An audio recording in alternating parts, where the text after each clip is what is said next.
Good morning, everyone.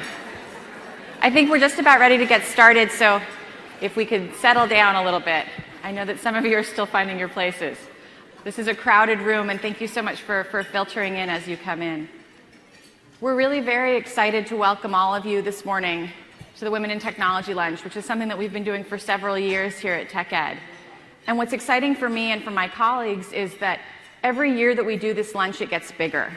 And every year we get a more enthusiastic audience, so you have a lot to live up to. Where I want to start is, you've seen that our theme is breakthrough, overcoming obstacles to success. And in this year of Sheryl Sandberg and Lean In, we've heard a lot about the internal obstacles to success, the things that we hold ourselves back. But I think that external obstacles are still real. I think that external obstacles are still important. My name is Lindsay Berg. I'm a Senior Product Marketing Manager with the Cloud and Enterprise Division at Microsoft. I write the story that crosses Windows Server, Microsoft System Center, and Microsoft Azure. And if you had told me even 10 years ago that this would be my passion and that I would be incredibly enthusiastic about trying to figure out the best way to explain the significance of infrastructure to a world that largely wants the infrastructure to work and be ignored, I would have been very surprised. And I think in my own career, what I have seen primarily as the obstacle is not knowing what's possible. And that's one thing we're going to talk about today. My own mother has a PhD in astrophysics. She is currently the Vice President for Student Affairs at Caltech and a member of President Obama's National Science Board. And what she said to me on this topic was, at least then, at least when I started, you could see what the obstacles were. When she started graduate school in the 1970s, people said to her that it wasn't really appropriate for her to take a job and earn a salary when she had a perfectly good husband who was willing to support her. And of course, if she needed the money, that would have been different. But the idea of her going outside of the home to get a deeper education and to leave us, my sister and me, with people who were not our parents, it was in some ways a radical concept at the time. And people were upfront about that. They were upfront about the fact that they didn't think necessarily that she had the right to be there.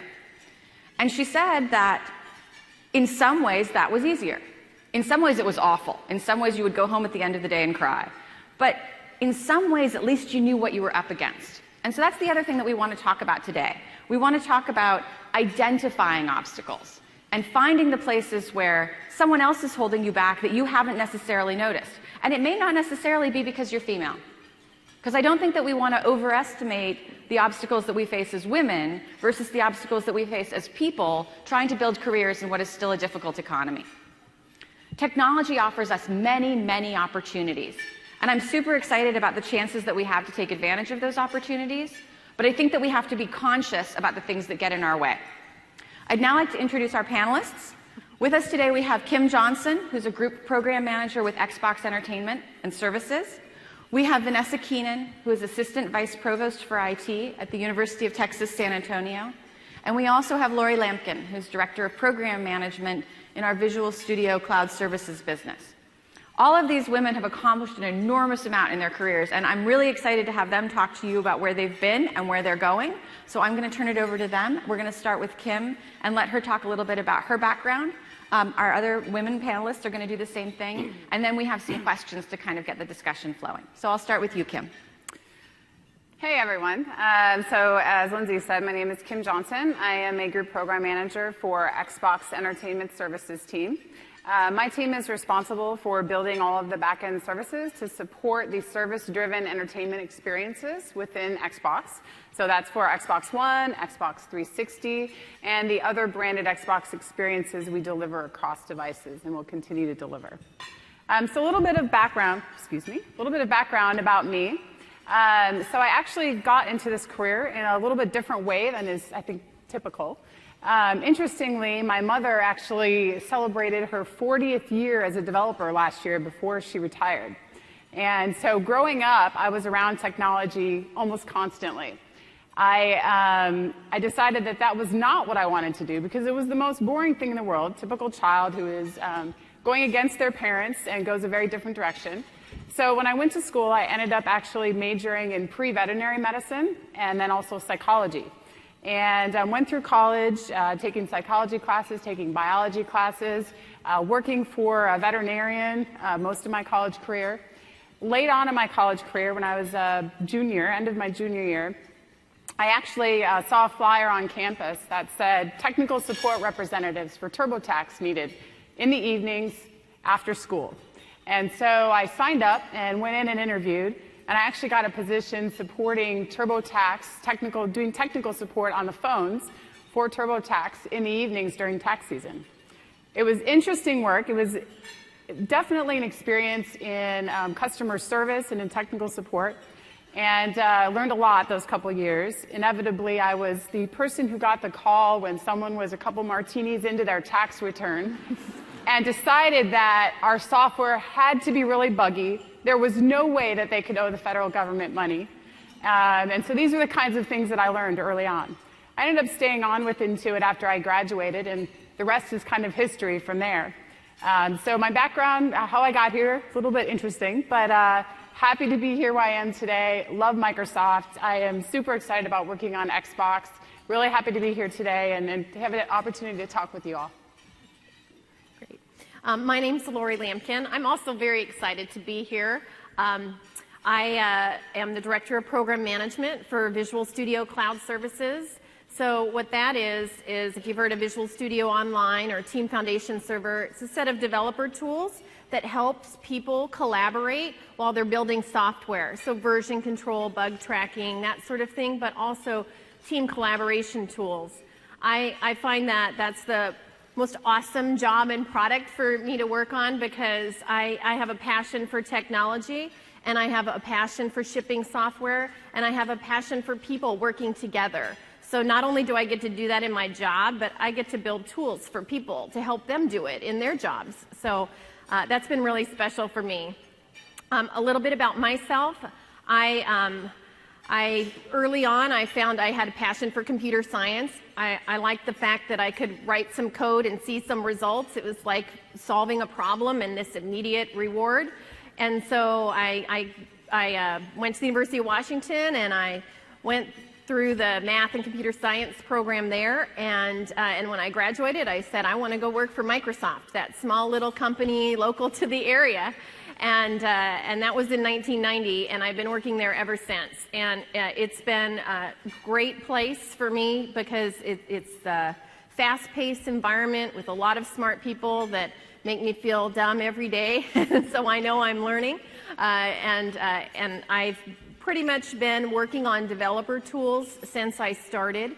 I started out in developer support, similar, working on the phones, helping people, usually not after a couple of martinis, but of course nothing was wrong with their code. It was definitely our tool, so similar that way.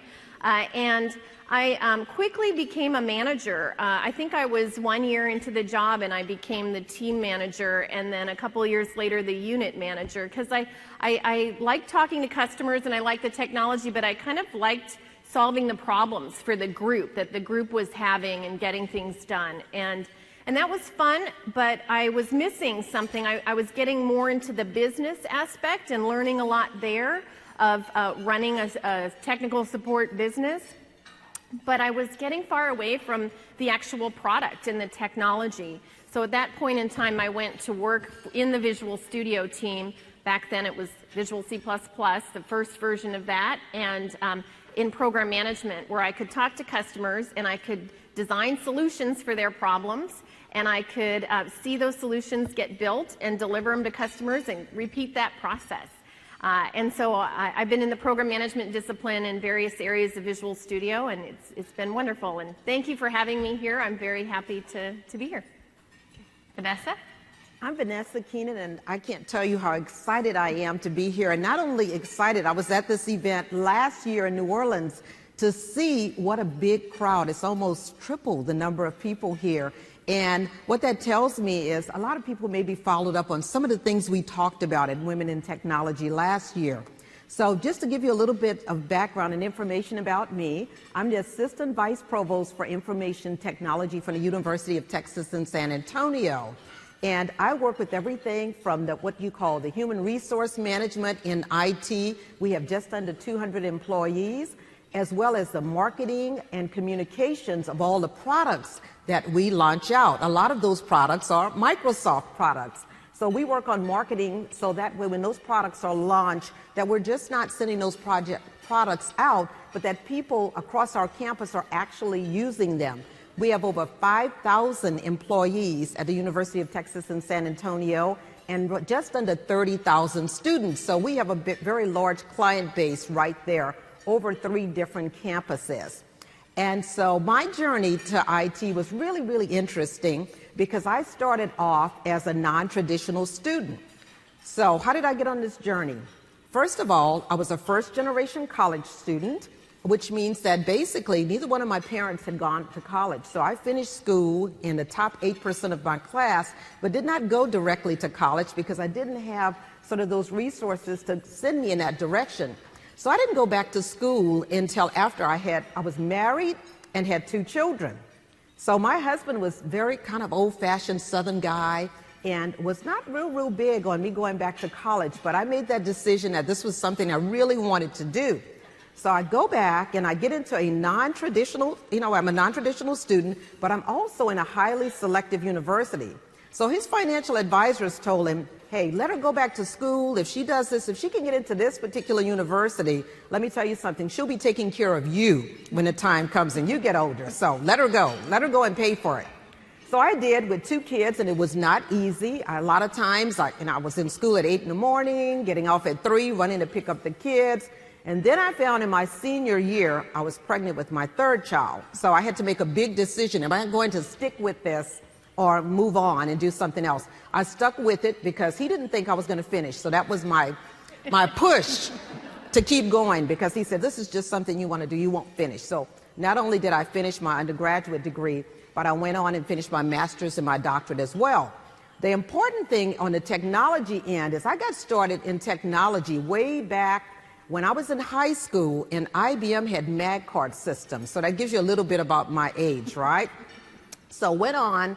When I was in college, I took this class in computer science because people told me this is a good, easy class to kind of fill your science requirements. Well, I found that to not be the case. It was a tough class. But that course helped me because I moved on and worked in database management. I worked in database management in nonprofits and then went on to work in private education. Well, the interesting thing is I worked in database management, teaching database classes at a time when Y2K was coming in. And if you know anything about databases and Y2K during that time, it was very serious. So that really helped me in my career. When a position came open, when I was working on my doctorate degree for a fellowship at the University of Texas, I took advantage of it. And that particular position took me all over the world. I got a chance to go out and talk about global technology and present in Lisbon, Portugal, Shanghai, Beijing, lots of opportunities there, and stayed on with the University of Texas. When a position came open, because once I finished my fellowship, I could not stay in that particular department. A position came open, and I took it and moved into information technology. And I cannot tell you, I think my boss is somewhere here in the room, but going in and actually having a chance to interview with him and to hear the fantastic things they were planning on doing, I knew this was the place I wanted to be. And so from there, we're working on Gates grants with the integrated planning and advising system. It has been nonstop and exciting for me. So that's a little bit about my journey, just a little bit, a pinch of my journey in information technology. Thanks so much, everybody. Where I really want to start is, for you to tell me what was the biggest obstacle that you faced in these journeys that you've taken. And I'd like to start with Lori, actually. I don't like going first. Biggest obstacle my obstacle, I've had a couple that I can think of that were a real struggle for me. The first one is at one point in my career, I always say that when you're early in your career, you get feedback from people, and it's kind of easy to, oh, okay, I know how to take that and do something with it. But all the easy stuff gets taken care of early in your career, and then it gets to be later, and the feedback that you get is much harder to work on. And I had kind of stalled in my career. I hadn't gotten a promotion in 7 or 8 years, which seemed like forever, and I was just thinking I'm never going anywhere. And I started getting very frustrated with myself. And what happened was I was needing to learn a new set of skills that were about being more of a strategic partner versus being more of a tactical manager of my team. And I don't want to say that, oh, I didn't think about strategy. I mean, that's, of course I did. But the thing is that I tended to think of my team as the people that I worked closely with and that worked for me, and not the larger team, you know, and that meant partnering with me was more challenging for other people. They liked me, they could count on me, I would get stuff done that I committed to, but I wasn't more of open and I don't know, I can't really explain what it was, and neither could my manager. They couldn't really explain to me why it wasn't clicking. And so when I was faced with that, I was really like, I don't know what to do. I don't know what to do. And I realized, and it took quite a bit of self-discovery, that I needed to think about that larger team and just take a little bit of a step back, you know, and just let go a little bit, which was really hard because for me, the way I'd succeeded up to that point was to work harder and work more, you know, and this was more about being more patient and being more giving and open with my partners as peers versus, you know, my team versus your team or something like that. So it took quite a bit for me to change my thinking, you know, to think differently. And I see a lot of people and mentor a lot of people at that same phase in their career. I haven't seen anybody not hit that phase, you know, where what was working for them before stops working for them and they don't know what to do. And I think the big learning for me was being frustrated about it made me stall my career. You know, if I had embraced it and kind of leaned in, became more, discover what's really going on here, if I was more patient with myself, then maybe I would have learned that earlier. It took me a long time to figure it out, but now that I have, that I feel like that's my gift that I can give other people, is to try to help coach them through that discovery process to figure out how do I change to really move into a new level of impact. Right. And I think that Lori raises an important point. I was once talking actually to my boss's wife, and she said, I could never do what you do. And I said, but that's odd. Of course you could. I mean, you might not like infrastructure. Again, it's not everyone's bliss. But I think that she has tremendous skills. She's a great writer. And she said, the thing about Microsoft is you people seem to take a lot of feedback all the time about virtually everything. And she said, and I couldn't do that. And I think that that's true. I do think that Microsoft in particular, and I don't know if all of you are aware of this, but it's a feedback-intensive place. It's a making yourself better kind of place, and that can be extremely difficult. And I've watched a lot of people go through that journey of it's even worse when you're getting the feedback that whatever you're doing isn't working, but no one can tell you how to fix it. And so I think that that's one of the things that we sort of have to watch for, is when you hit those stalling places, is it an inner journey? Is it a question you have to ask yourself, or is it a question that you can ask somebody else? And this whole idea of feedback and looking outward for advice, it only gets you so far. There's a moment when you have to look inward. So I think that's a really great point. Kim, do you want to talk a little bit about your experience? Sure, absolutely.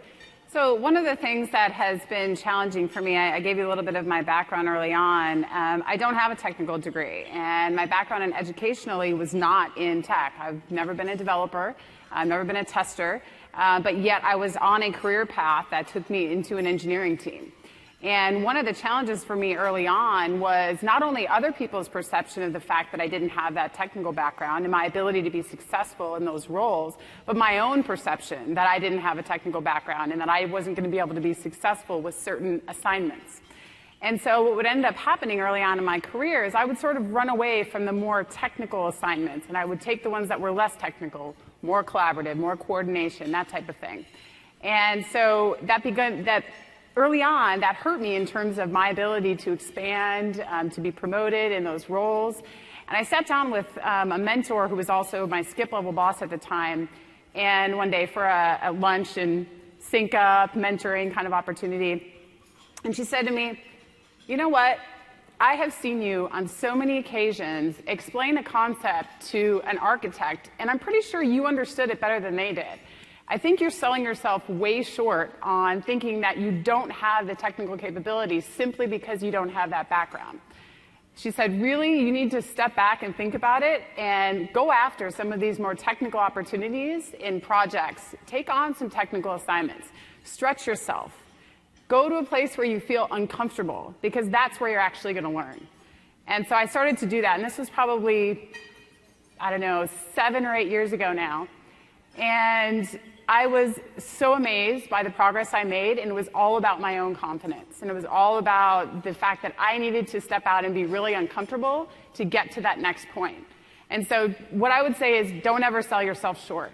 Just because you may not have an experience or a degree in some specific area doesn't mean you're not capable. And so really look for that feedback from your peers, from managers, mentors, etc., because that's really where that next step of growth is going to happen for you.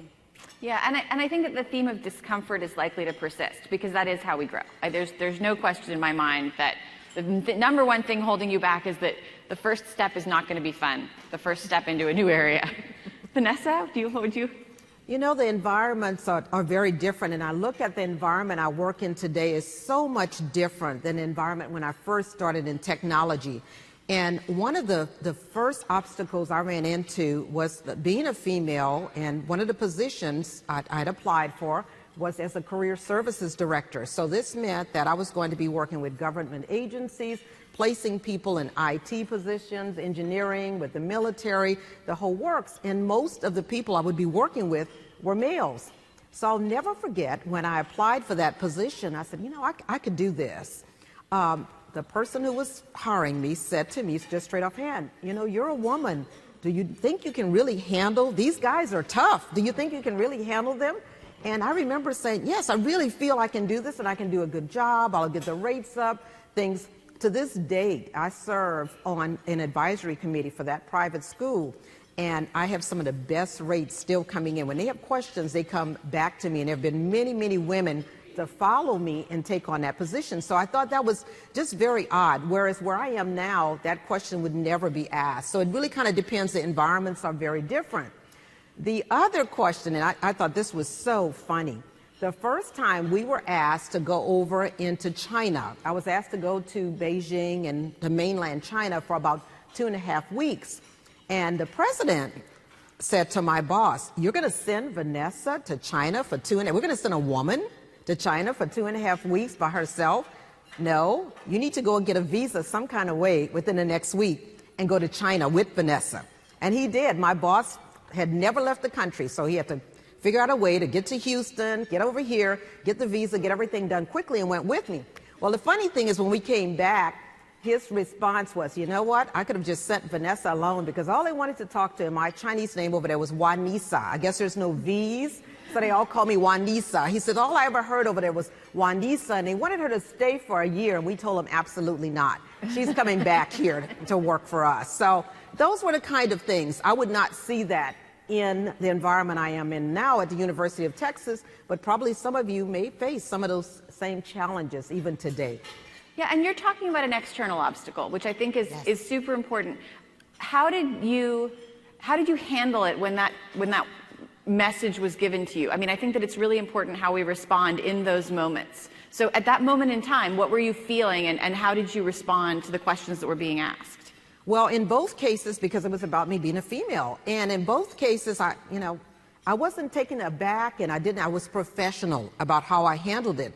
And immediately I said, yes, that's not going to be a problem for me. And what I did, especially the first time around when I was asked, how would you handle these tough guys? I just told my boss straight offhand, do you realize how many of these guys are single dads? They come in and talk to me all the time. Some of them have daughters, and they don't know how to handle those issues. If they can come in and talk to me about their personal lives, this part is going to be fairly easy. So I used examples of how I had already handled some of the problems with these people. So that worked out very, very well for me. Yeah, and I think that you changed the paradigm. Yeah. You basically said, you're thinking of them as men who have certain characteristics, and you're thinking of me as a woman who has certain characteristics. But actually, we have a shared characteristic called parenting. Yes. And I think that that's the important thing, is to look for those points of continuity and shared experience, and that does often help get past those difficult moments. The next thing I wanted to talk about was, what are some common mistakes that you have seen, that you've made yourself if you feel comfortable, or mistakes that you've seen other women around you make that you find really frustrating? And I'm going to have Kim go first this time. All right, so I can talk about lots of mistakes I've made myself over the years. So I think one of the things that mistakes I made early on, in fact, actually I've made in the last few years even, and I continue to have to train myself, is work-life balance. I have 2 kids. I have a 9-year-old and a 5-year-old, and I'm married. I am very lucky in that my husband became a stay-at-home dad. He left Microsoft after our 2nd child was born, which was awesome for our family. Interestingly, it actually enabled me to have a worse work-life balance than I did before that. And so I've had to retrain myself again now in the last few years to get back to a better work-life balance. It's funny, I say work-life balance because it's a term everyone knows. I kind of think of it more as work-life integration. And that's one of the things that working in the high-tech field, working in a field where you can kind of always be connected, is a very bad thing and yet a good thing at the same time in some cases, because you are able to leave the office, go home, go to your kid's baseball game, go to your daughter's gymnastics meet, and then get back online and do something else later that you needed to do to catch up. And so one of the things I would say is that try to find, it's easy to do that integration and it's useful in some cases, try to find some separation also, because otherwise you are always connected. Your phone, in fact, my phone is like 15 feet away from me right now. That is a record probably for this week. So really try to find those places that you can separate and focus on what is most important. My family is the most important thing in my life by far. I also love my career. And it's something that I want to continue to pursue my entire life. But in order to do that, I have to have balance. And so one of the big things for me is really continuing to reaffirm finding that balance and evolving as, I advance in my career, et cetera. What does that balance look like for me year over year? And how does the changes to my family impact that as well? And I think that's really true. I think that also if we watch, it's easier to see in other people, but if you overinvest in your career versus what I would think of as your life, the problem is that ultimately your career suffers. Eventually you will burn out. It's a really great short-term strategy, but I think we've all learned the hard way that it's a really bad long-term strategy because you can only do it for so long. Absolutely. And there is sort of that lure of the temporary achievement. If I put in so many hours over 6 months, then there's a lot of good that can be gained from that, but not in the long term. What do you think, Lori? About mistakes. Oh, yes. How could I forget? Mistakes. I think the big mistake that I've seen myself make and I've seen a lot of women make is to just be very clear about what you want and to ask. And ask doesn't mean demand. Ask means ask and be open to the outcome. But for example, at one point in my career, this is I was a group program manager, and there was, at that point in time, the next position available was a multidiscipline manager, so running group program management, development, and test. And we were struggling with our organization. We had a team in North Carolina and a team in Redmond, and they were all under one multidiscipline manager, and it was just hard. The team was growing, it was getting bigger, and we needed to do something about it. So we knew a big reorganization was coming. And I was the group program manager of the team that was in Redmond and Washington. And I wanted them to split the team in two and create a site manager in North Carolina and one in Redmond, and I thought that will fix all the problems. And I would like to have that job of the multidiscipline manager in Redmond. And I kind of was sitting there waiting for someone to clue in that this was the right solution. Like, it's obvious, right? And this is the right solution. And they were brainstorming a bunch of other things, and I happened to be privy to some of the ideas. And finally, I just said, well, what if you just broke the team into these two different segments? And they're like, it actually hadn't occurred to them. And here I was thinking, well, maybe they just don't want to put me in that position, or they don't want to make me feel bad, or, I was putting all this on myself. And as soon as I put it out there, they were like, oh, let's think about that idea. They took it seriously. They ended up doing it. And then I said, well, I'm going to learn from this. And I'm going to say, and I would like to take that job here in Redmond. And they're like, well, you would be great at that job. And I was like, oh my gosh, I just asked and it happened. It was a revelation to me. That I've taken with me. And I was just talking to a gal in Microsoft that I mentored the other day, and she's pregnant right now, and she's not feeling well. And she's like, I just feel like I need to come in a couple of hours later. I need to work from home in the mornings. And I said, oh, I'm going to tell her, just ask. And you know what? She did. And she's like 3 months later, everything is so much better, that she's still sick, unfortunately. But she just feels like, I can manage this now, and I didn't realize that I could just ask, and that flexibility would be there for me. So that's my takeaway, is just get an idea of, if you're clear on what you want and you ask and you're open to no is okay, then it might just be yes.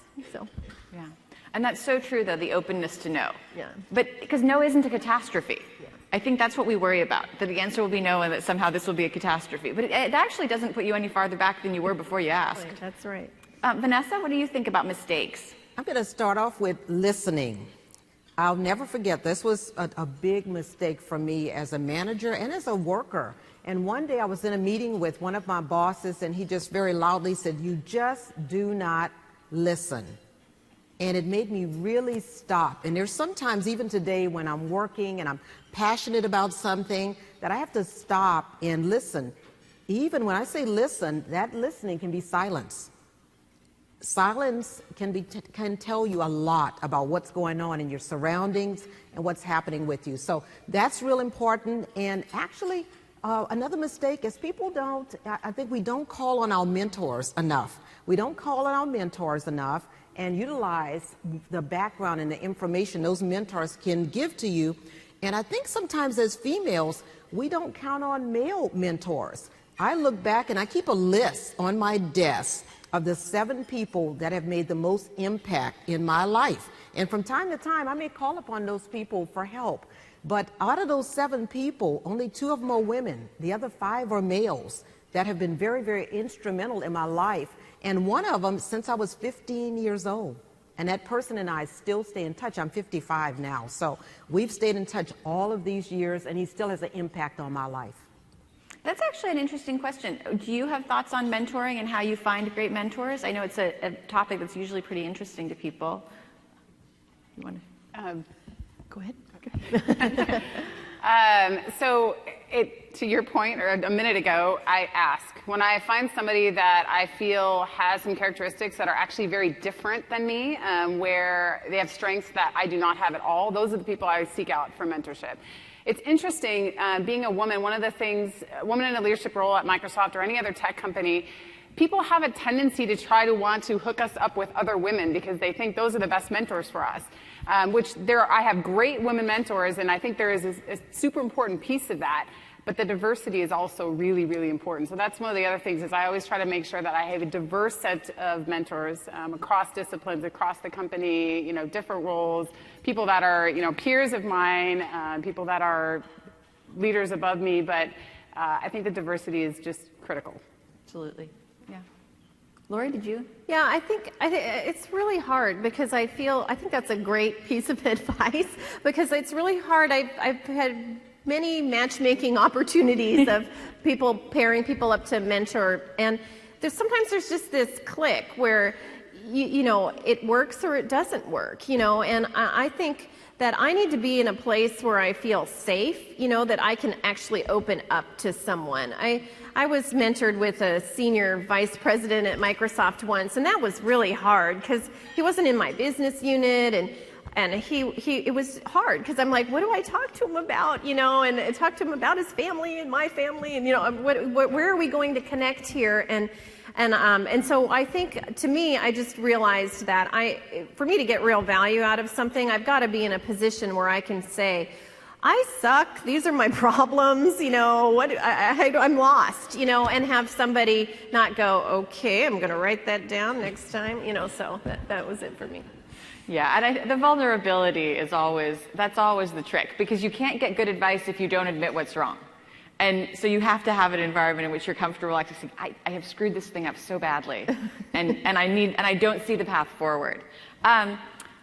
let's talk a little bit about technology specifically. We're in a time of tremendous change. I think that that was clear from the keynote. I know that that's been clear from the customer feedback that I've been getting this week. You know, we know that we're moving to cloud. How fast is that going to happen? Wish I could tell you. And what I wonder is, do you feel like that creates opportunity? Because that's what I'm seeing, is that it's creating opportunity for women. But I'm curious as to whether you've seen that in your own experience. Maybe Vanessa, would you like to talk about that a little? Sure, I'd love to. I think as females, we tend to be social butterflies. We just do. And what's happening now with technology? It's the social media, right?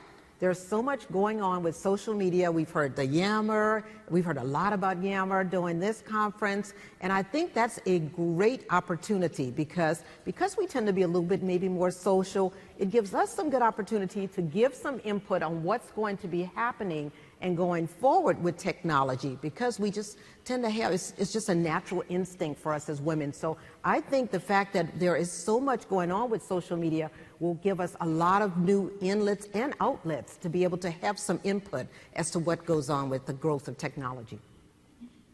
I would build on that. I agree, because I think it's not even just social, but technology used to kind of be something for work and something in the back that, you know, a lot of people didn't even know was happening as they got their work done, maybe using Office or something like that. But now it seems like all of that technology is everywhere. It permeates your whole life. It's, you know, the Netflix that you use to watch TV. It's the games that your kids are playing, or, you know, it's just everywhere. And to me, that just means more people are going to be interested in technology because they're exposed to it just as a consumer in their daily life.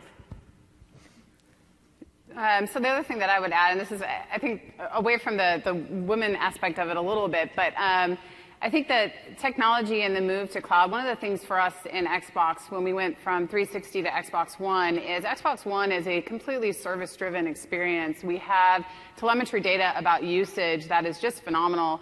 This has enabled us to really make some good decisions, data-driven decisions, in a way that we haven't been able to in the past. And so I'm seeing that, and coming from, I actually moved from within Microsoft from the server and cloud division to Xbox a couple years ago.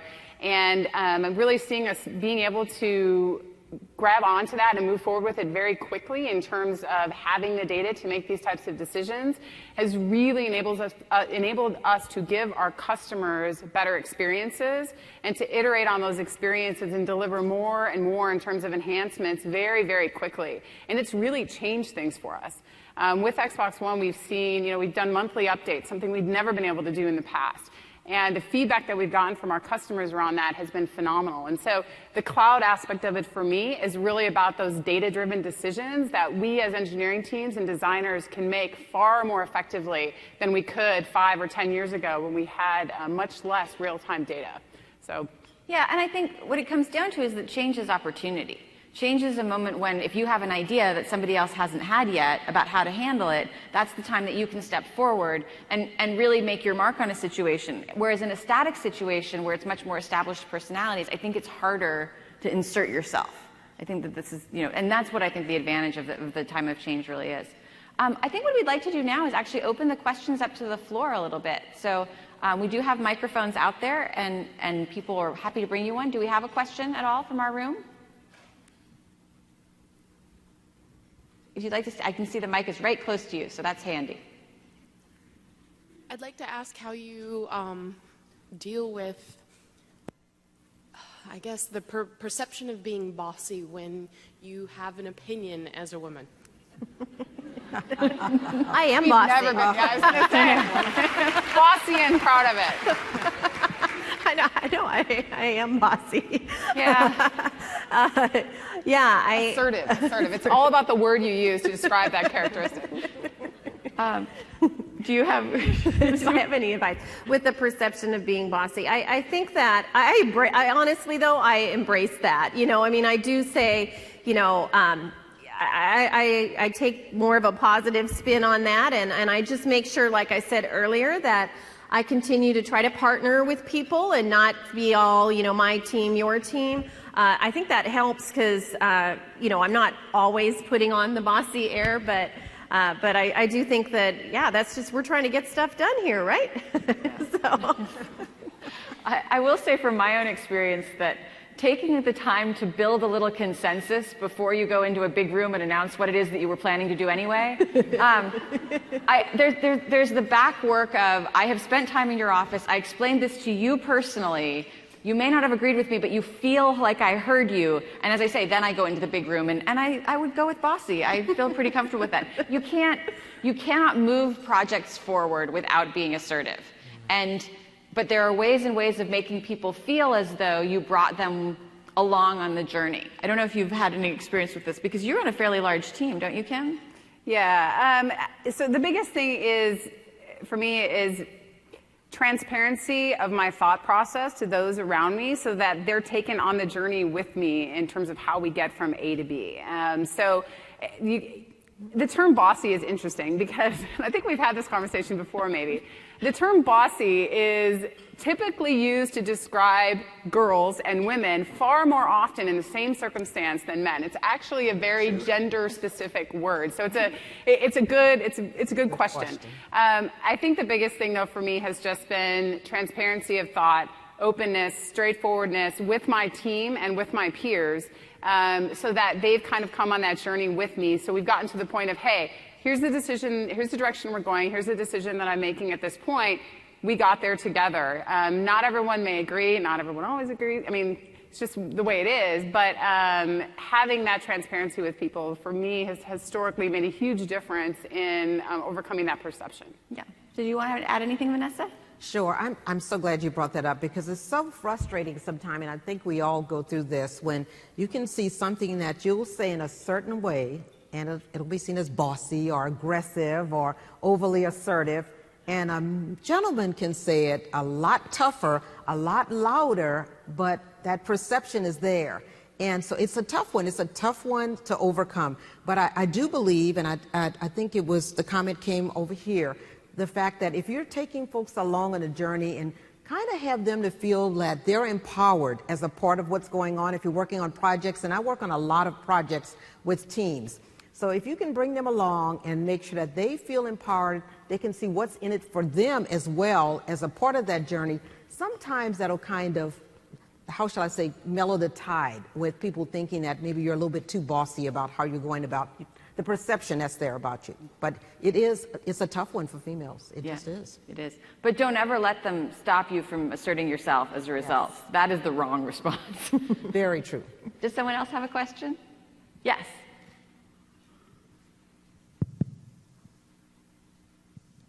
Thank you. My name is Selina Ekingdan Albert. I'm from Nigeria. And I'd like to know what strategies and modalities the Microsoft organization is proposing to improve capacity building in Africa, with special respect to the cloud technology and the role the women can play in African countries to enforce cloud technology. Thank you. I will take the capacity question because that's in my area of specialization. So when we look at building data centers, one of the big things that we have to look at is connectivity. So the biggest challenge that we're facing in Africa, from what I understand, is cross-continent connectivity. The pipes are a lot stronger if you're going north-south than if you're going east-west. So right now, the data centers that we're operating for the region, we are primarily in South Africa, and I don't know how big that one is. And then our main data center that we are recommending is in Brussels. And it truly is mostly a question of the connectivity and the networking. The broader question you're asking about opportunity for women, I think, is a slightly different one. What we would like to see is a world in which cloud computing means that compute is readily available, that it's cheap, and that there's more opportunity to think beyond what you might have done. That is actually, I think, the miracle of cloud, is this idea of if capacity and if scale are no longer the limiting factors, and if cost can be driven down so dramatically, then what can we do? So for me, and again, I know this sounds slightly crazy, but we have to work on the network in Africa. We have to take all the regions of the world that are not currently well served by broadband, and we have to invest in the infrastructure to make more things possible in those regions. There are stories already of the good that's being done with cellular technology in Africa, and about the difference that, for example, if you have one doctor serving a variety of villages, and you equip that doctor with a cell phone, and then you put a cell phone in each of the villages, well, now all of a sudden your doctor isn't spending half of their time driving to a village arbitrarily to find out if there's a problem there. So for me, and again, this comes from, to a certain extent, from my own bias and my own background, but it's about infrastructure, and it starts with the cellular technology, but it also hits the broadband and it hits the network, because the good that we can offer through the cloud is not accessible until you can rely on the network. So I would say that that's really the point of investment. Another question? Yes. Hi, my name is Ming Fei, and I work in Microsoft too as a program manager in Azure. So my question is something related to female, that sometime during the discussion that I felt I'm being misaccused to be too emotional during the discussion, just because I'm a female PM. And I felt the words brought up quite often compared to a male colleague who I think expressed the same strong position on certain discussion. So how do you see this being emotional thing? That, I mean, is that a bad thing for female working in the workplace, or that could somehow translate into certain advantage? Okay. Lawyer Kim, since this is PM, would either of you like to start there? I think that's a really hard question. I think that as opposed to the bossy word, which is I don't take so much offense to because it's the too bossy part that you have to watch out for, the emotional word is much harder for me. Like that seems like inappropriate for the workplace, is the connotation around that word. And there's got to be, room for passion. Passion's the more positive version of that same sort of expression. And I don't know why that sometimes gets assigned more to women. I see that as well.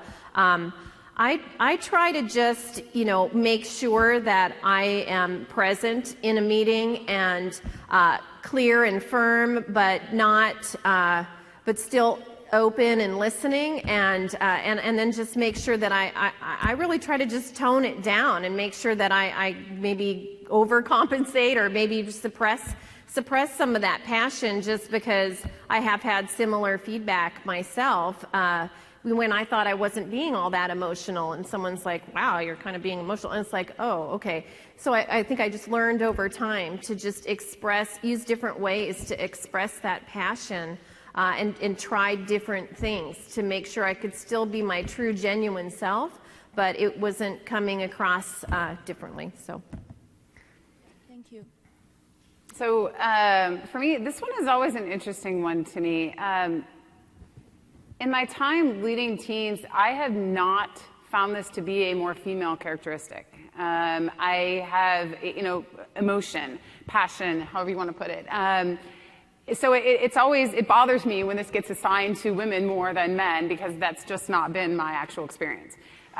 Personally, for me, I think one of the things that I've gotten credit for in my career has been passion around things. And so one of the ways that, and also sometimes in a negative way, like, it's okay, just chill out. It's all going to be fine. This might crash and burn, but it'll be fine. We'll move on, and something else will happen here. But so I've had to sort of balance the negative emotion and the positive emotion for myself personally, and really trying to focus on positive passion rather than negative passion or negative emotion, given certain work experiences.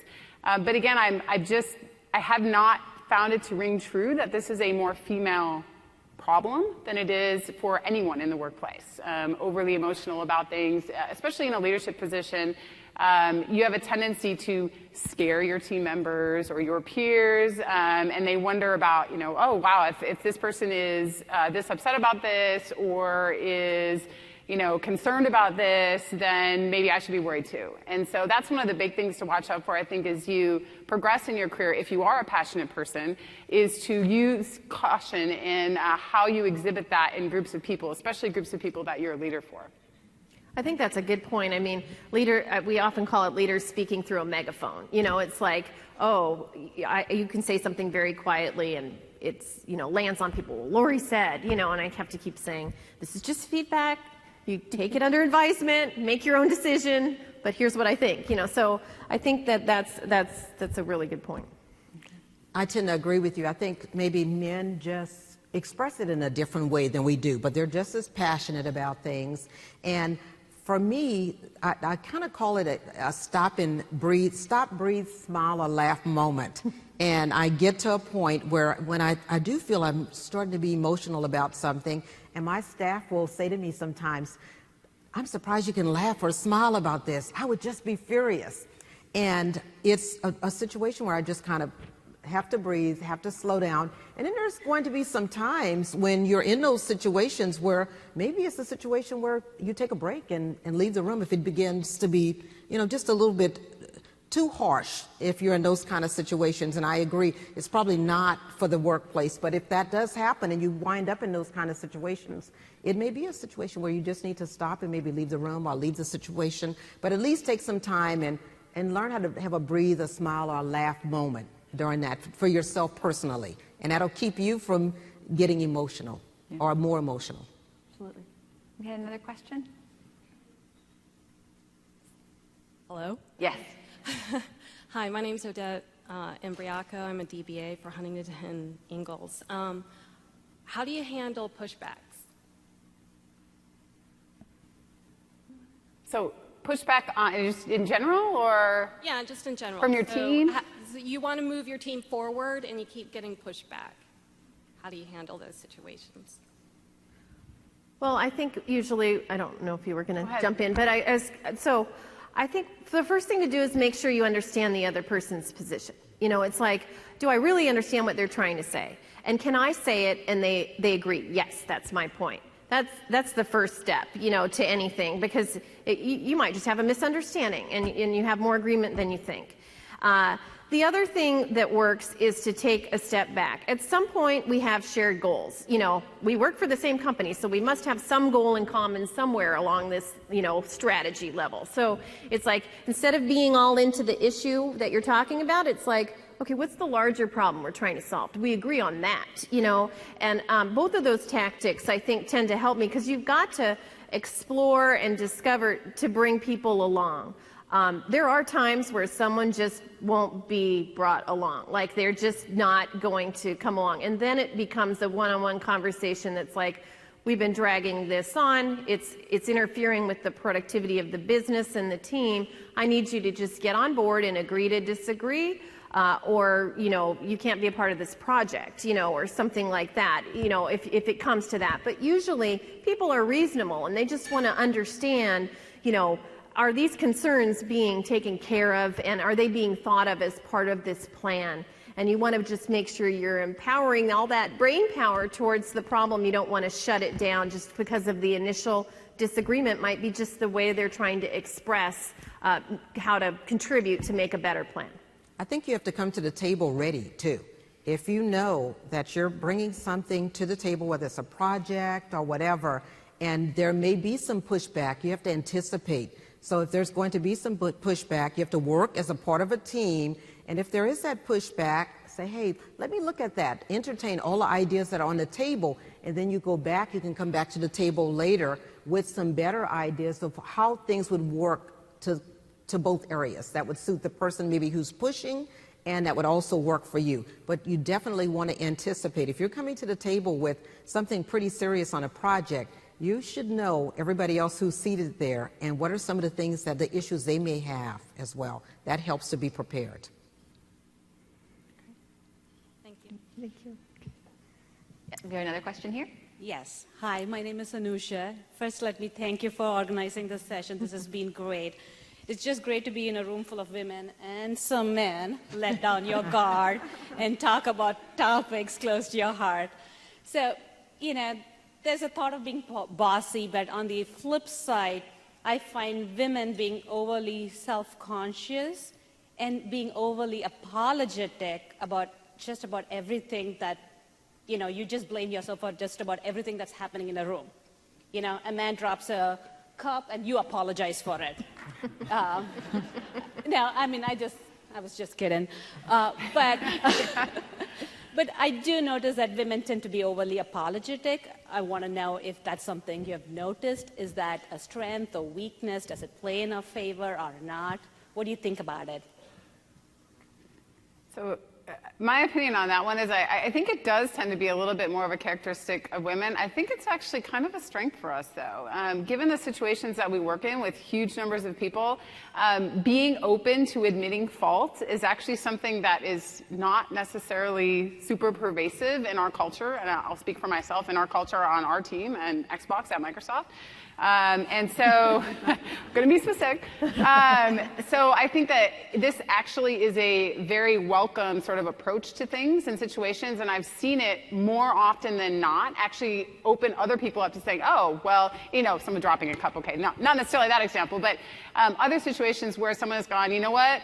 Gosh, I'm really sorry. If I had done this differently or better, this might have turned out better. And then someone else in the room will go, oh, but it's not really your fault because I did this piece of it. And it was kind of both of us. And it just changes the tone of the discussion in a lot of cases. And so I actually think it's a great trait across the board. I have seen it. It tends to be a little more something that I see women do more often than men. But that's definitely not consistent across all men, of course. So we're all women. But I think it's a good thing. Yeah, the arbitrary apologizing, I agree, is a problem. When you're apologizing and you're not even sure what you're apologizing, it's sort of apologizing for being there.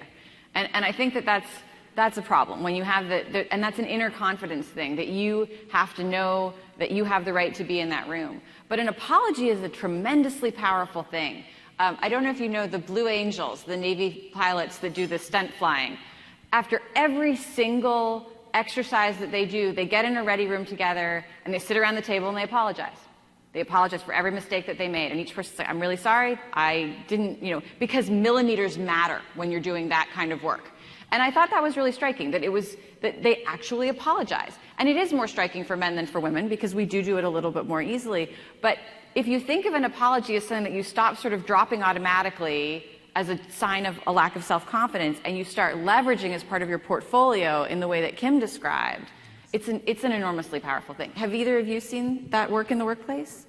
One of my big things, I think, in looking at this is you can make those apologies. Things are going to go wrong. You're going to make mistakes. But then you have to move on. I think that's the important part, is how you move on. You make that apology, you move on to the next thing, and then when you take that next step, it needs to be bigger and better. As simple as that. You've got to let it go. You can't beat yourself up constantly, and that's something I've had to learn myself personally. Things are not going to be perfect. When I make those mistakes, I move on, and then I'm always setting a goal for the next project or the next thing I'm working on. It's going to be 10 times better. And that way it's not a confidence underminer. It's part of your strength. It's part of getting to the place that you want to be. Our next question? Hi, my name is, can you hear? My name is Deirdre Pendleton, and I'm a software developer, and I wanted to ask your experiences with communication with your coworkers, and specifically like speech patterns and thought process, because I've noticed sometimes when talking, I have a tendency to be very descriptive and I can multitask, and so when talking to my coworkers sometimes they'll kind of look at me like I've sprouted wings and I'm barking like a chicken. So I was just wondering if you guys had techniques in regards to that, or advice, or anything else that you might have. I'll be happy to take that on and say, be yourself. You are going to come across the best when, first of all, you have to enjoy your jobs. I don't think we've touched on that enough. For you to go in, you're going to spend so much time in your workplace, whether it's physical or mental. I heard the comment about the cell phones. I'm on call pretty much 24/7. So even though maybe I'm not on my job and at my workplace, basically I'm still there. A part of me is always there. So you're going to spend so much time at your job, whether it's physical or mental. So you have to be yourself in what it is that you do. I'll never, and I guess I'm a talker too and descriptive, so I'm guilty. I'll never forget, as a part of an interview team, I had a person on the team, because I was very, very descriptive, to say to me, I'm going to give you a question and I want you to answer it in 60 seconds. As simple as that. So you may want to practice on that. That was one of the things I had to do. And that being said, I'm going to shut up. It's funny because I actually had career coaching on that specific point fairly early on in my career, that I never, when asked a question, I always told a story before I answered the question. extraordinarily powerful if you train yourself to just say yes or no and then tell the story you were going to tell anyway. And I remember the first time my boss asked me a question and he said, can you do X and Y at the event that's coming up? And I said, yes. And where was the arguing? Where was the discussion? Where was the commentary? So it's not, you want to be yourself. It is not a weakness to have that sort of level of feedback and that level of commentary, but it does seem to make things easier for people if you just say yes or no up front. And then, as I say, go into whatever it was you were planning to say anyway. It doesn't take long to get the hang of it. Did you? The other thing that I would add on that one is know your audience and who you're talking to and what they actually care the most about, because you probably are the SME on whatever you're talking about, and if you understand what they really care about, you can focus on those areas and give a great amount of detail that'll be very helpful to them and to your conversation. So I think that's one of the big things too for me as I tend to be talking as well. That's what I would have said. I mean, we took this class called Insights Training, and I don't know if any of you have taken it, where there's 4 colors, red, yellow, blue, and green, and how people, red people is kind of like be bright, be brief, be gone, so a long story for that person. The yes up front would be very important, but a blue person's more into all the data, and so they might just really want all the information. So if you kind of, that framework has helped me a little bit when talking to people on my team. Is you're like, hey, that person kind of responds a little better. I can think of them that in that framework, that color, oh, I need to inspire this person. They're very yellow. They're going to be excited if we talk about the problem in that way. That's been really helpful for me. It's called Insights Training. For those of you who haven't gone, I highly recommend it. It's very insightful. It's a good point, too, on knowing your audience, because I work with that manager now, and I know if I'm going in his office to talk to him about anything, it needs to be quick, precise, and to the point. Yeah. So, do we have another question at the back? Back here. I have a couple. Oh, there's a delay. I have a couple of questions, actually. As an engineer, I've been in a lot of engineering teams where I'm the only woman in the room, and there's very much a culture of whoever shouts the loudest is the one that gets heard and gets their way. My technique in the past with dealing with this has been to ask, look, we need to have rules of order in the meeting so that everyone can be recognized, everyone can be heard. But a lot of times people just refuse to abide by it, and it remains this culture of whoever shouts the loudest gets heard. And I find that personally kind of exhausting and kind of frustrating. I don't want to have to get all emotional and raise my voice and shout to make my point. And I don't know if any of you have ever dealt with this, or if anyone in the room has dealt with this, and if so, how have you dealt with it? That's my first question, and I know I probably shouldn't ask a two-part question, but also, have you ever been in a situation where someone has done a whisper campaign that has damaged your career? And if so, how do you recover from it? Let's take those two separately. I know from the nodding that people have strong opinions about the shouting in the room, so I will let my panelists go. Is there someone who wants to start? I think what you're talking about is you're trying to make a culture change across your team. And a culture change isn't just agreeing to a set of ground rules on a board. That's just not going to stick. I think it's... what I would do in trying, if I'm not the manager of the team, it doesn't sound like you're the manager. If you're the manager, you have a little bit more authority and a lot more options in how to change the culture.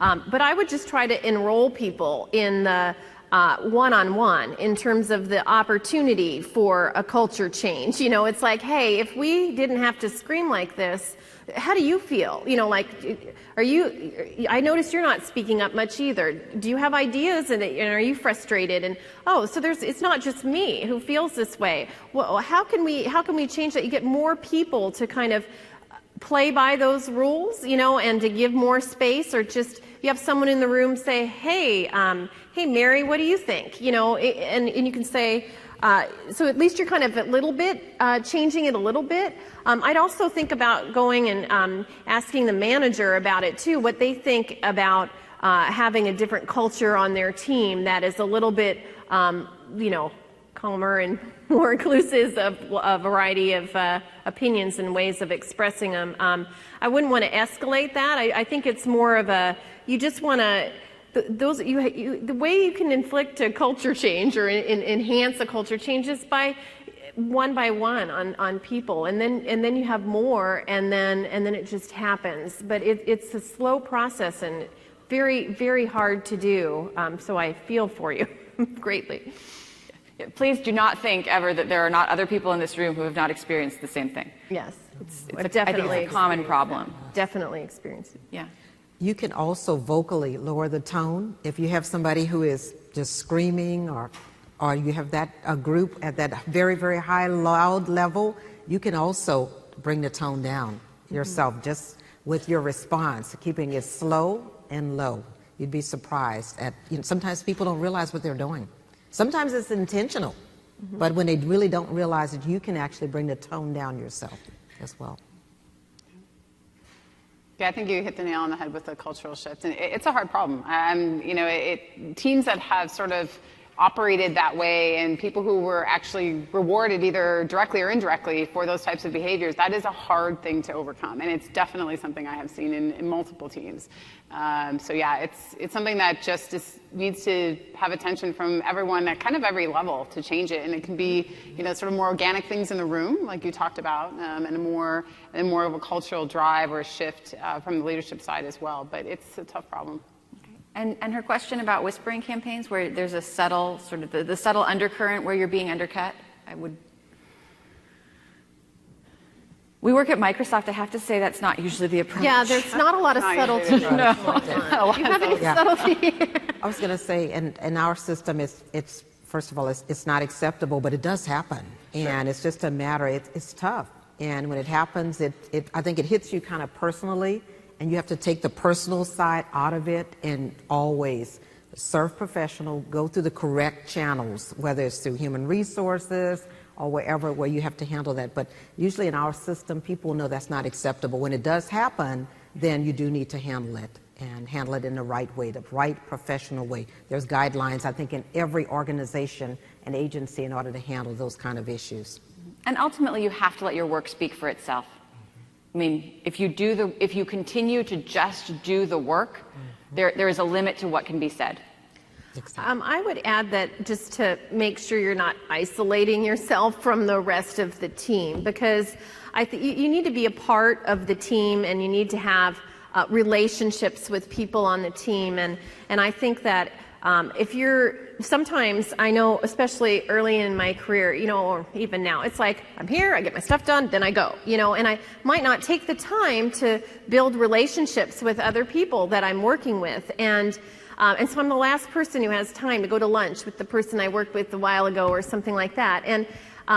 But it's imperative that I have strong relationships with the people that I'm working with, and that helps when you're trying to influence a group or drive a culture change or a decision, and it also helps in things like the Whisper campaign, because you got people that have your back, and it'll stop with them if that's the best way to do it.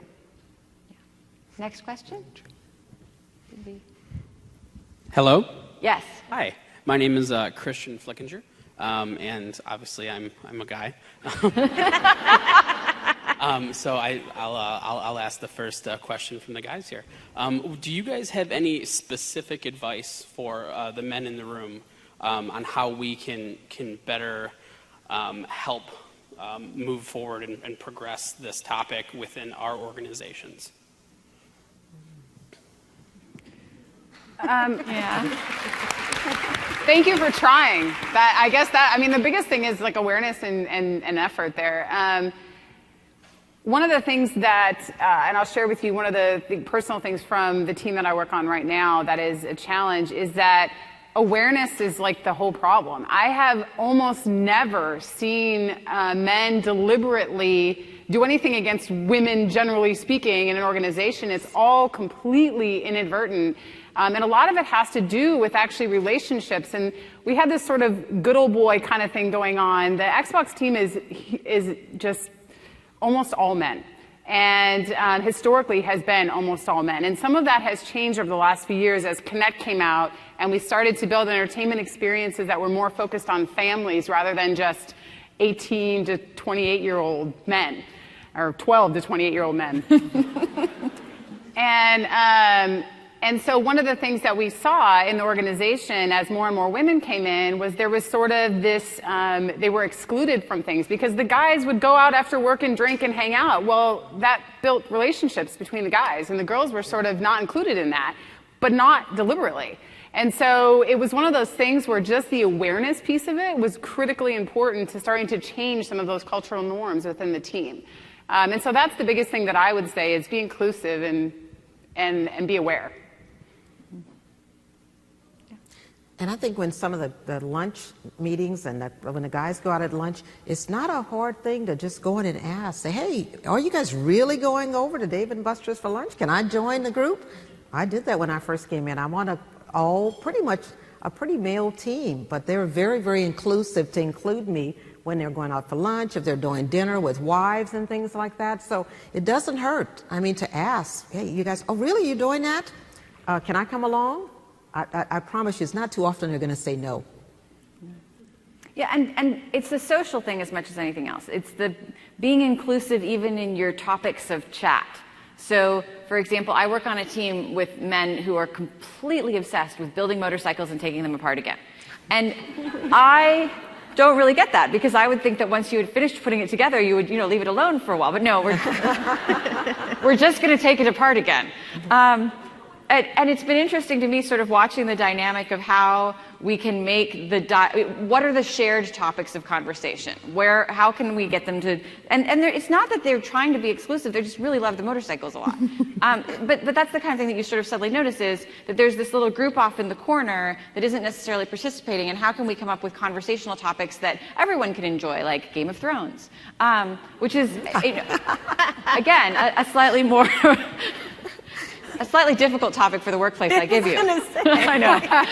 It's a tough one. That had its pitfalls. But you see what I mean? Even in this room, we're trying to think of neutral examples of topics of conversation, and it's not easy. So that's the kind of inclusiveness that you want to think about. And really the points I think that our panelists have been making around, it's not just about the work, and it's not just about the conference room. It's about the lunch, and it's about the drinks, and it's about the hallway, and it's about generally making a place where you have relationships with individual people, not men and women in groups not having relationships with each other. So, can we have our next question? So my name is Tiffany Wallace, and I would say that insights is something I strongly believe in. So Myers-Briggs is the philosophy behind it. And from a team perspective, if your organization hasn't done something like that, it's a huge win for a team. To identify who you're working with and how you go into a meeting, you might go in that you're meeting with someone who's super analytical, and you bring all this data. It makes such a big difference to them. If that's not your style, basically, you'll win them over.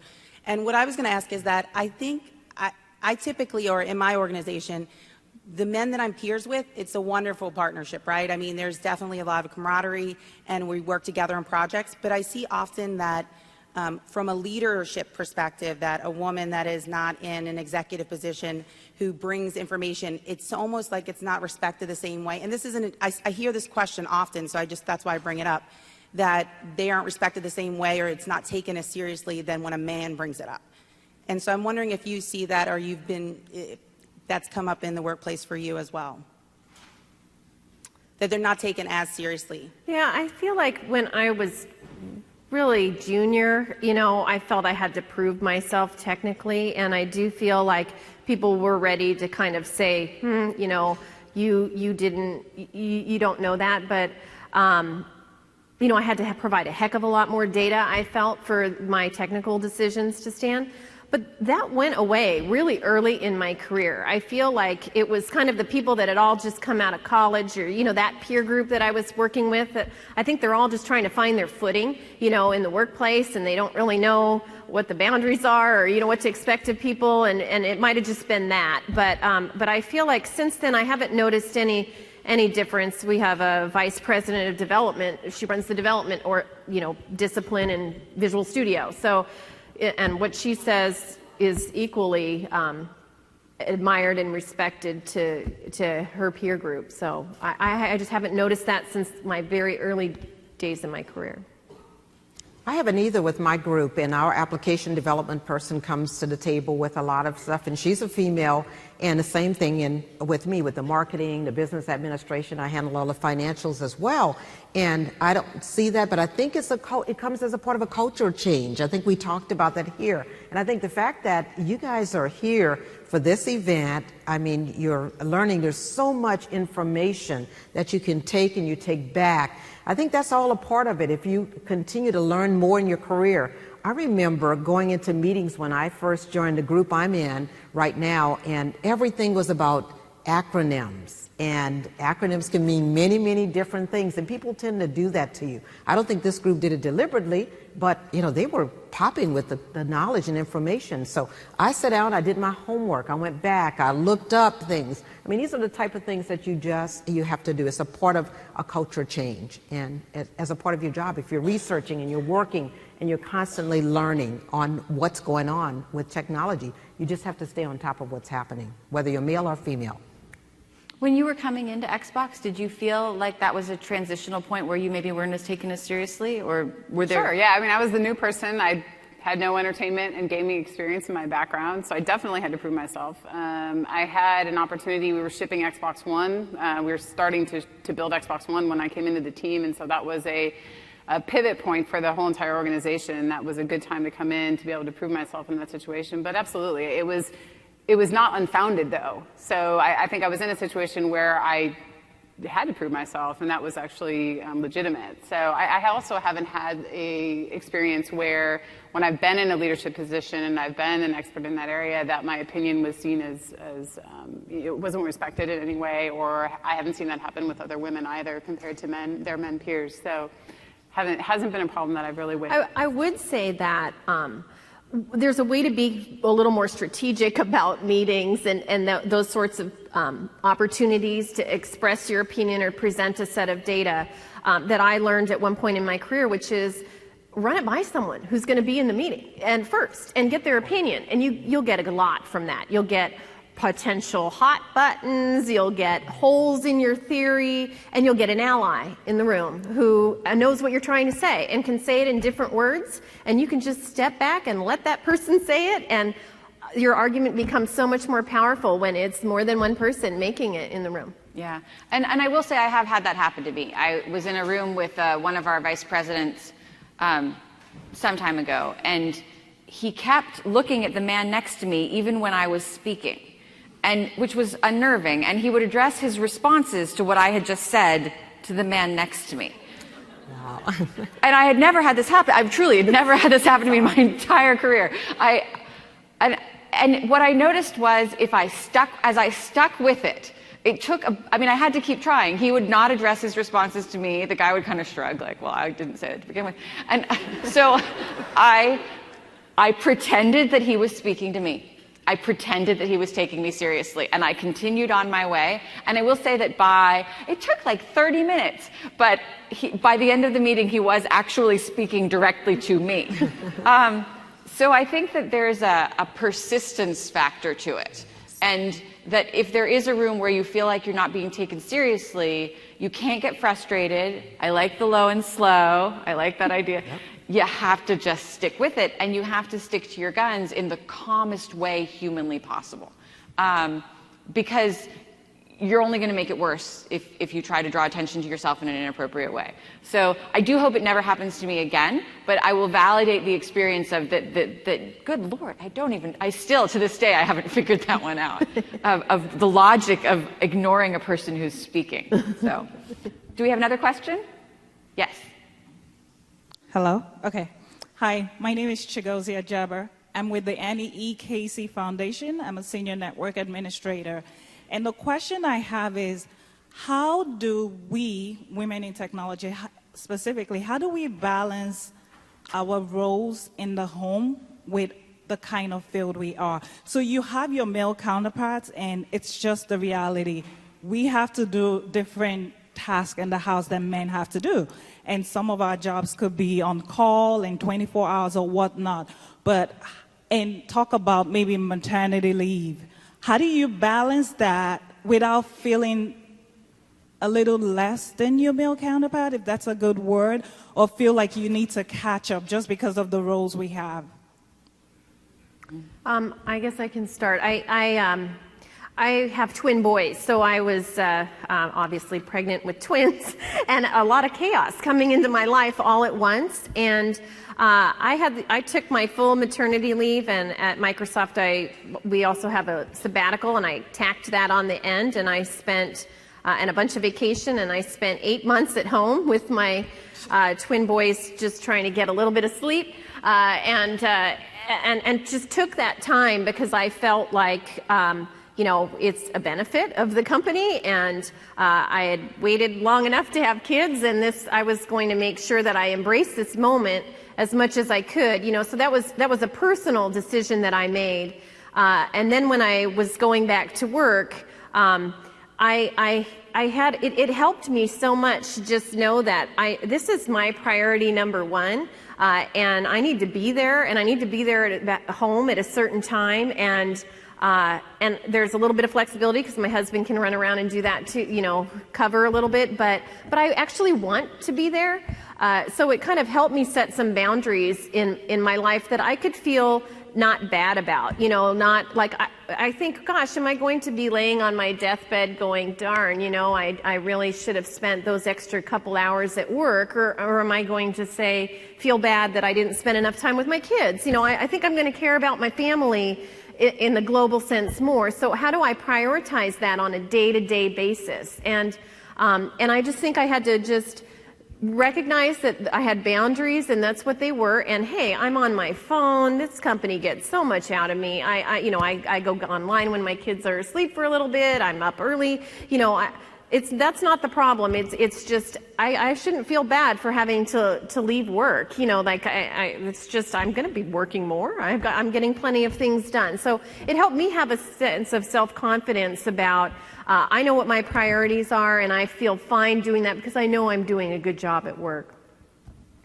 And you want to work in environments that respect that as well. I will say this: my first job out of college, I'll never forget, I worked at a nonprofit, and I had a female boss, and I didn't have any pictures of my kids in my office. I kind of felt like, oh my goodness, if they realize I have 3 children under 8, they probably, I'd make it through my probationary period. You see where I'm going? And I know a lot of women tend to hide that. One day I slipped and I said something about one of my kids, and I've been working there for months. My boss did not know, and her office was right next door, that I had children.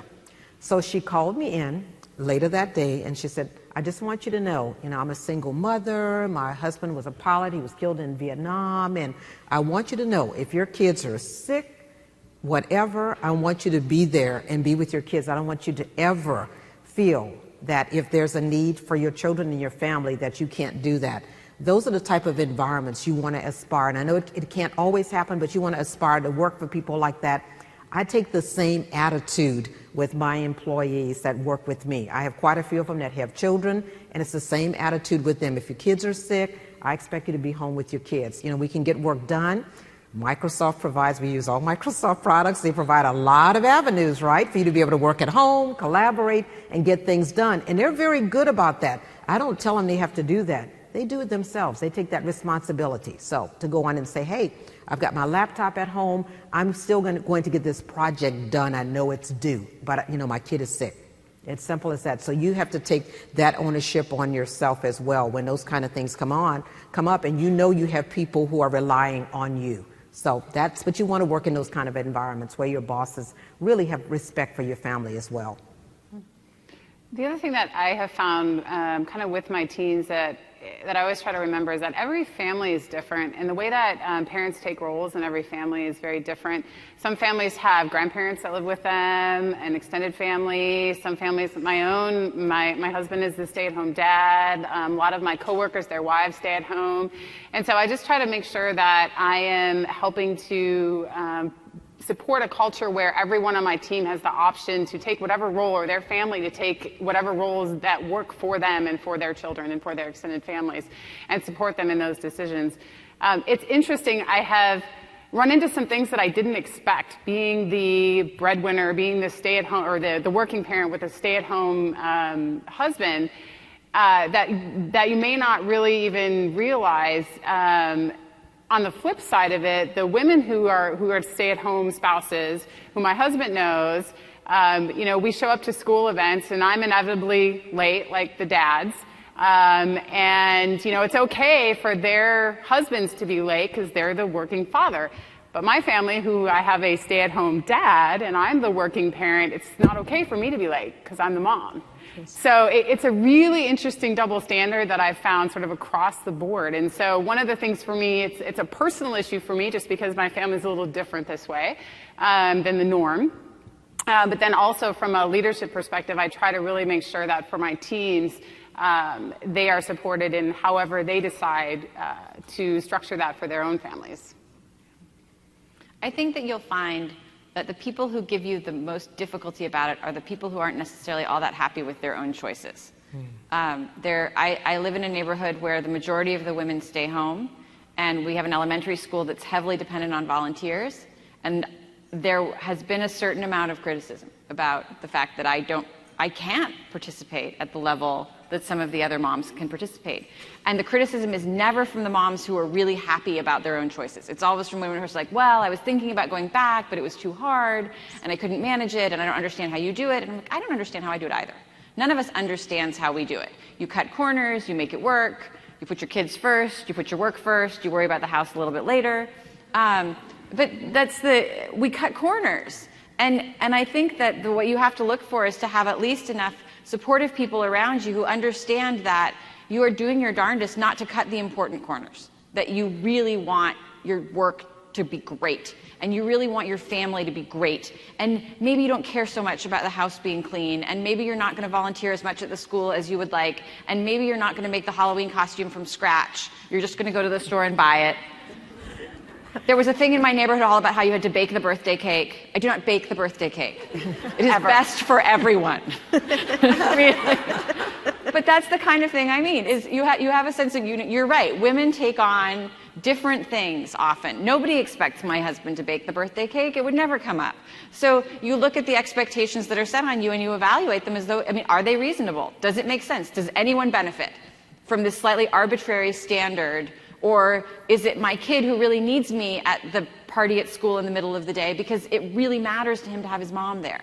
That's a different equation than the birthday cake versus the store birthday cake. So, yeah. Do we have another question? Good afternoon. My name is Paula Hernandez, and I'm a college student. I have a question for you guys as a director and as manager. As a female, have you ever felt competitive or superior towards other managers, especially male managers? Thank you. Do you rock? Because I think you kind of do.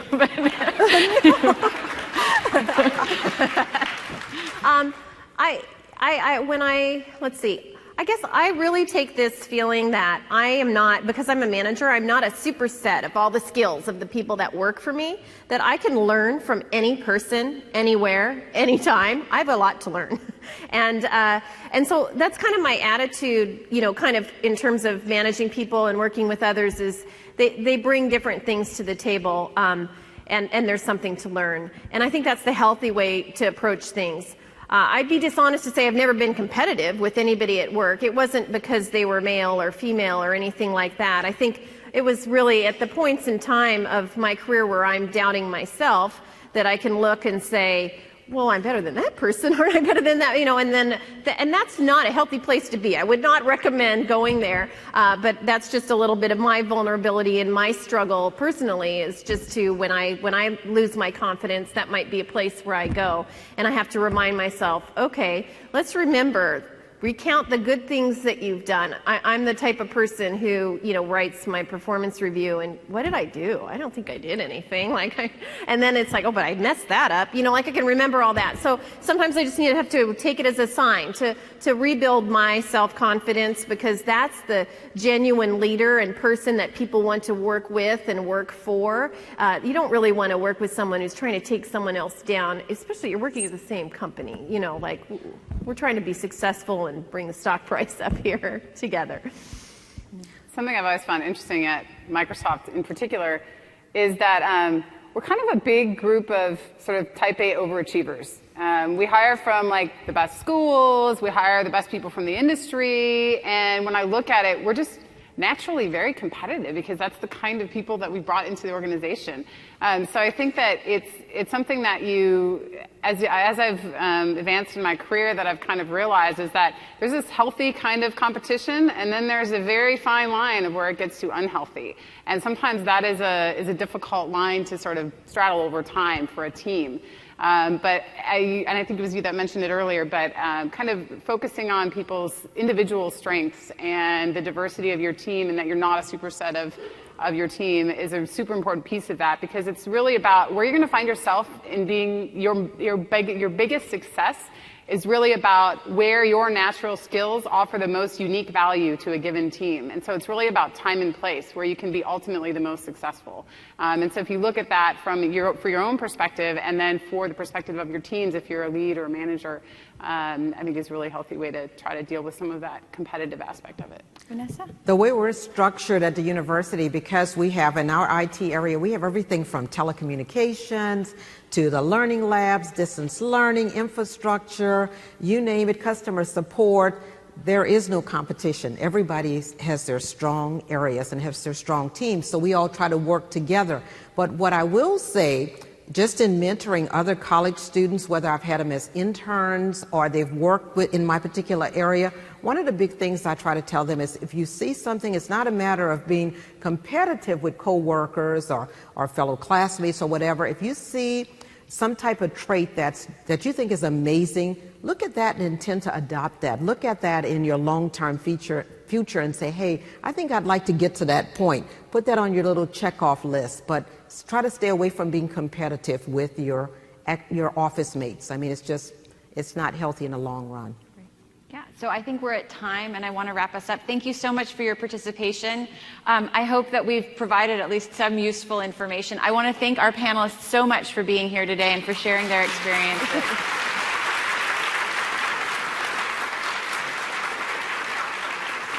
Database management. I worked in database management in nonprofits and then went on to work in private education.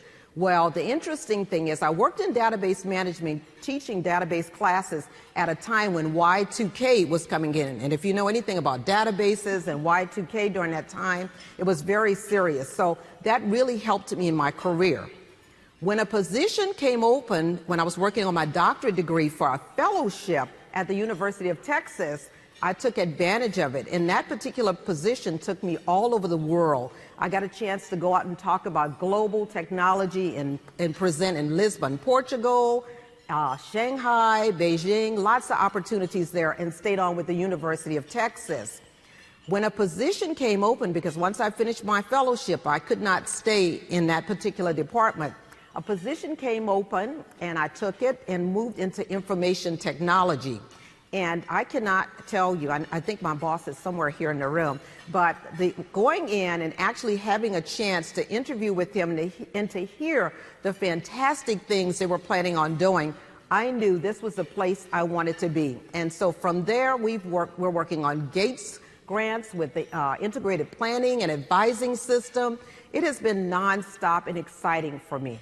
So that's a little bit about my journey, just a little bit, a pinch of my journey in information technology. Thanks so much, everybody.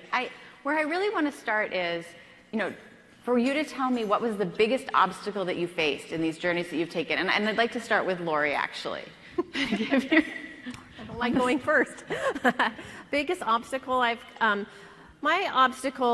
a couple that I can think of that were a real struggle for me. The first one is at one point in my career, I always say that when you're early in your career, you get feedback from people, and it's kind of easy to, okay, I know how to take that and do something with it. But all the easy stuff gets taken care of early in your career, and then it gets to be later, and the feedback that you get is much harder to work on. And I had kind of stalled in my career. I hadn't gotten a promotion in 7 or 8 years, which seemed like forever, and I was just thinking I'm never going anywhere, and I started getting very frustrated with myself. And what happened was I was needing to learn a new set of skills that were about being more of a strategic partner versus being more of a tactical manager of my team. And And I don't want to say that, oh, I didn't think about strategy. I mean, that's, of course I did. But the thing is that I tended to think of my team as the people that I worked closely with and that worked for me, and not the larger team, you know, and that meant partnering with me was more challenging for other people. They liked me, they could count on me, I would get stuff done that I committed to, but I wasn't to be conscious about the things that get in our way. I'd now like to introduce our panelists. With us today we have Kim Johnson, who's a group program manager with Xbox Entertainment and Services. We have Vanessa Keenan, who is assistant vice provost for IT at the University of Texas, San Antonio. And we also have Lori Lampkin, who's director of program management in our Visual Studio Cloud Services business. All of these women have accomplished an enormous amount in their careers, and I'm really excited to have them talk to you about where they've been and where they're going. So I'm going to turn it over to them. We're going to start with Kim and let her talk a little bit about her background. Our other women panelists are going to do the same thing, and then we have some questions to kind of get the discussion flowing. So I'll start with you, Kim. Hey everyone. So as Lindsay said, my name is Kim Johnson. I am a group program manager for Xbox Entertainment Services team. My team is responsible for building all of the back-end services to support the service-driven entertainment experiences within Xbox. So that's for Xbox One, Xbox 360, and the other branded Xbox experiences we deliver across devices and will continue to deliver. So a little bit of background, about me. So I actually got into this career in a little bit different way than is, I think, typical. Interestingly, my mother actually celebrated her 40th year as a developer last year before she retired. And so growing up, I was around technology almost constantly. I decided that that was not what I wanted to do because it was the most boring thing in the world, typical child who is going against their parents and goes a very different direction. So when I went to school, I ended up actually majoring in pre-veterinary medicine and then also psychology. And I went through college, taking psychology classes, taking biology classes, working for a veterinarian most of my college career. Late on in my college career, when I was a junior, end of my junior year, I actually saw a flyer on campus that said technical support representatives for TurboTax needed in the evenings after school. And so I signed up and went in and interviewed. And I actually got a position supporting TurboTax, doing technical support on the phones for TurboTax in the evenings during tax season. It was interesting work. It was definitely an experience in customer service and in technical support. And learned a lot those couple years. Inevitably, I was the person who got the call when someone was a couple martinis into their tax return and decided that our software had to be really buggy. There was no way that they could owe the federal government money. And so these are the kinds of things that I learned early on. I ended up staying on with Intuit after I graduated, and the rest is kind of history from there. So my background, how I got here, it's a little bit interesting, but happy to be here where I am today. Love Microsoft. I am super excited about working on Xbox. Really happy to be here today and to have an opportunity to talk with you all. Great. My name's Lori. Here in New Orleans, to see what a big crowd. It's almost triple the number of people here. And what that tells me is a lot of people maybe followed up on some of the things we talked about at Women in Technology last year. So just to give you a little bit of background and information about me, I'm the Assistant Vice Provost for Information Technology from the University of Texas in San Antonio. And I work with everything from what you call the human resource management in IT. We have just under 200 employees, as well as the marketing and communications of all the products that we launch out. A lot of those products are Microsoft products. So we work on marketing so that way when those products are launched, that we're just not sending those products out, but that people across our campus are actually using them.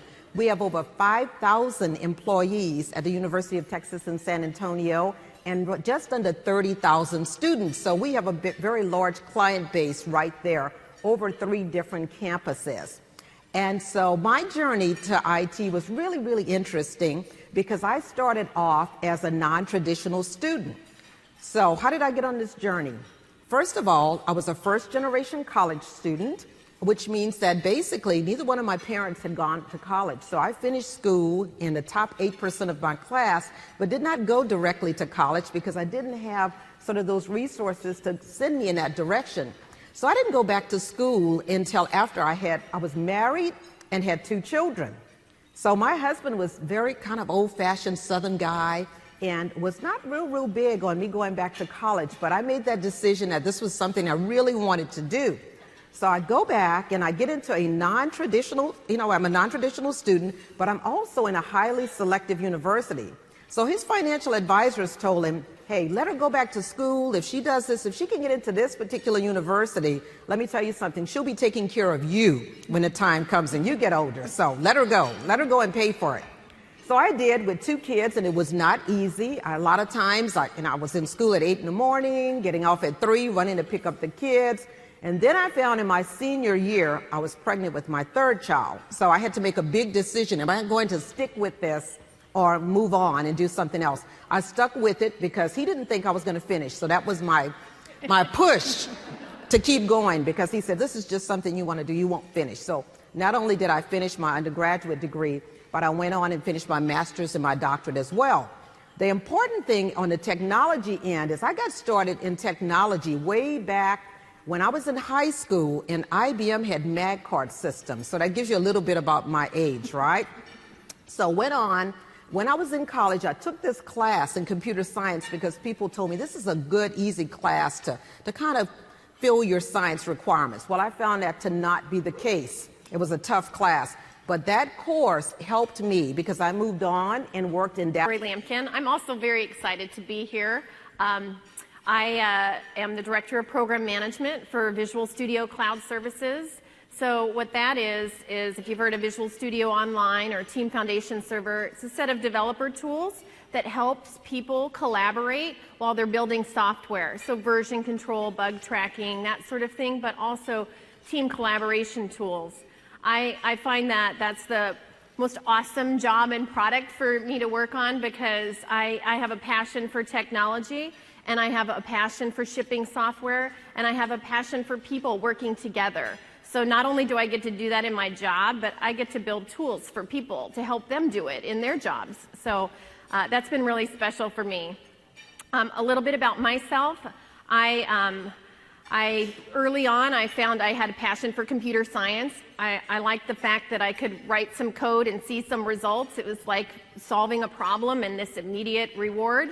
And so I went to the University of Washington, and I went through the math and computer science program there. And when I graduated, I said, I want to go work for Microsoft, that small little company local to the area.